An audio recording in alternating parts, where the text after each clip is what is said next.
Hello everybody, at try po natin gumawa ng oatmeal carrot cake. Yan, meron po tayong 2 cups oatmeal, tapos isang carrot, isi-shred po natin. And mag-add po tayo ng 1 cup unsweetened milk. Maglalagay po tayo ng 2 itlog. Maglalagay po tayo ng 3/4 white sugar, 1 teaspoon baking powder, 1 teaspoon baking soda, a pinch of salt, and last ay meron tayong vanilla extract. Ayan. Tapos haluin po natin siya ng punong-puno ng pagmamahal. Tapos syempre, i-ready na po natin ang ating paglulutuan na pinahiran po natin ng oil. And ready na rin ang ating pinakulong mainit na tubig for steam. I-steam po natin siya ng 30 to 45 minutes. Alright.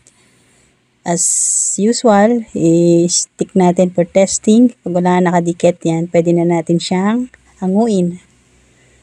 Alright. Sarap po, no? At magta-try po tayong tumikim. Ayun, medyo mainit-init po yan. You know, pasu-pa ako. Sarap. Perfect for coffee.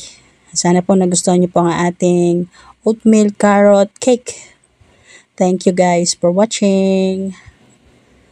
You can try it also. Bye everybody.